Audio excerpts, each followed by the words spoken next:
everyone, it's me, Scottish DJ and pop star Calvin Harris. I've taken time out of my busy schedule to bring you a Grim Dawn build that spins harder than my DJ discs. Gang, look, I'm sorry, I actually lied to you just then. It's not Taylor Swift collaborator Calvin Harris. It's actually me, Armored Otter. The Calvin Harris thing? That was a dirty lie. But the Grim Dawn build about spinning? Well, that was all fact. Before the motion sickness sets in, nearly 90% of all people who watch my videos aren't subscribed, and as my day manager Wendy might say, that's not very cash money of you. She's from the streets, so she knows a thing or two. Today's build is Eye of Reckoning Warlord. I have adapted this build from Neri on the Grim Dawn forums, who does a ton of excellent builds, all without using rare items, so they're easy to build and straightforward to play. Check his build out in the description. Since we are a Warlord, we have the benefit of being absurdly tanky, boasting crazy high health, armor, and defensive ability. On top of all of that, we have the added benefit of the Soulfire node, which reduces enemy damage dealt. The only real difficulty of this build comes in the form of energy management and knowing when to pop an energy potion, and when to back off and let it regen naturally.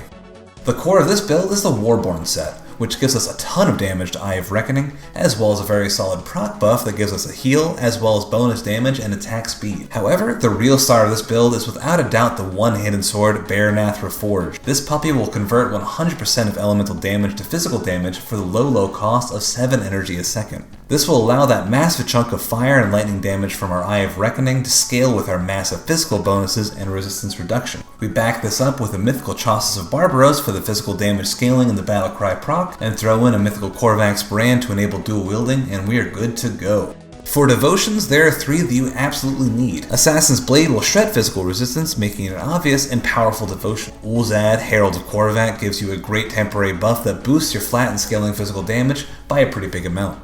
Finally, Azraka, the Eternal Sands will proc constantly for high DPS while applying a debuff that shreds aim chance and offensive ability. The rest of your devotions are really up for grabs. In the Soldier tree, go all the way to the end for Oleron's Rage, which will scale our offensive ability way high and make use of the 10% bonus crit damage from our Warborn armor. Make certain you overcap Break Morale, which will shred an absurd flat 45 physical resistance. Field Command is what allows us to have such high armor amounts and also gives us a cool 100 offensive and defensive ability, which ain't bad at all. And Squad Tactics gives us attack speed, which is one of our most sought after stats. Finally, Military Conditioning is health on top of defensive ability, so definitely don't ignore that.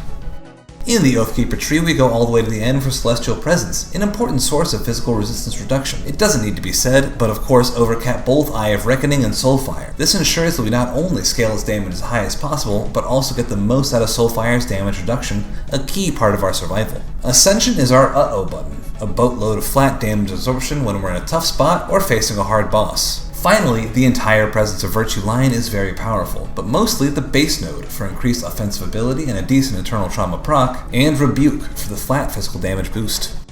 When leveling this build, definitely go for a bread and butter Force Wave build. First, pick up the Force Wave node right away, then go for the Tremor modifier ASAP. Then max out every Force Wave node as it becomes available, starting with the base skill, picking up Blitz along the way for mobility. The next thing I prioritize is Warcry as a one-pointer, then maxing out Break Morale for the insane flat resistance reduction before doubling back for Squad Tactics for the cast speed. If you find yourself to be too squishy, some investment in military conditioning can go a very long way, especially early on. Same goes for Decorated Soldier and Scars of Battle. Since this build is so sturdy and straightforward to play, it's fantastic for newer players seeking to learn core mechanics, resource management, and melee positioning. It thrives in spaces like Crucible and Shattered Realms, since by definition Eye of Reckoning is a highly mobile damage-dealing build.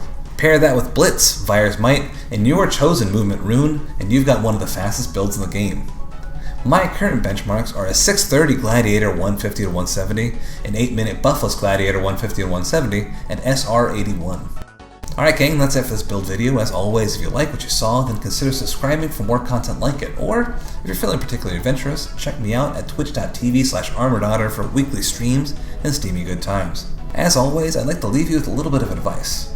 So, when you go in to buy a pair of shoes, what I like to do is take out one of the shoes, put it in my car, and leave the other one in the box. Then you can return to the shoe seller and say, "Hey dude, you only gave me one shoe." And the guy's going to look at the box and he's going to go, "Wait a second, there's only one shoe in here. No one's going to take one shoe out and just give me one shoe back. This guy must be telling the truth." And so he's going to return that one shoe for 2 shoes. Then, you've got a free shoe.